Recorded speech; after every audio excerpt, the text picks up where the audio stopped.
Jamal Khashoggi death, King Salman speaks but ignores murder. King Salman of Saudi Arabia has praised the country's judiciary, as foreign pressure over the murder of journalist Jamal Khashoggi continues to grow. In his first public remarks since Khashoggi was killed in Istanbul last month, the king said his country would never deviate from serving justice.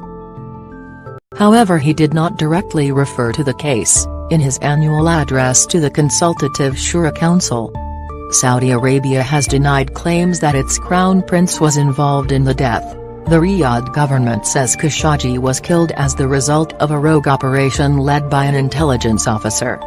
The Washington Post columnist, a prominent critic of the Saudi government, was killed after entering the Saudi consulate in Istanbul to obtain a marriage document on 2 October. The CIA has reportedly concluded that Crown Prince Mohammed bin Salman, 33, was behind the killing, but US President Donald Trump is yet to endorse that assessment. What did King Salman say? The kingdom was founded on Islamic principles of justice and equality, and we are proud of the efforts of the judiciary and the public prosecution, the 82-year-old monarch said in Monday's address to the Shura Council. We ensure that this country will never deviate from implementing God's law and serving justice, he added. The king also criticized Iran, Saudi Arabia's main rival in the Gulf. The international community has to work to put an end to the Iranian nuclear program and stop its activities that threaten security and stability.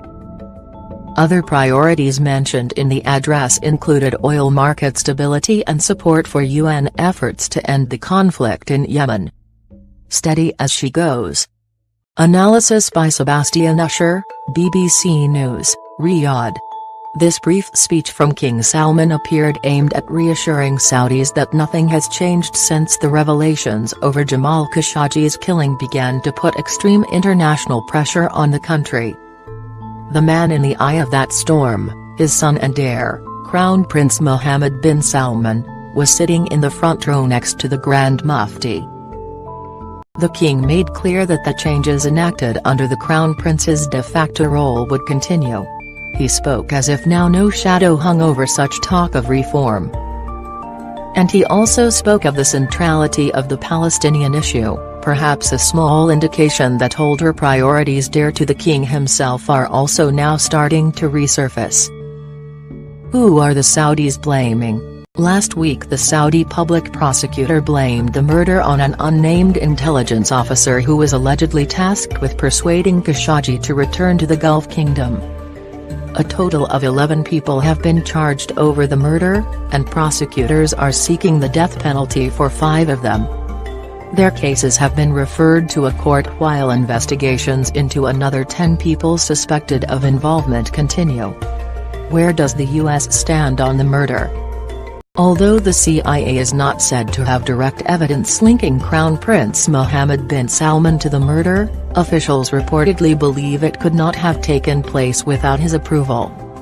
But at the weekend, the State Department said the U.S. government was yet to reach a final conclusion on the killing, with numerous unanswered questions remaining.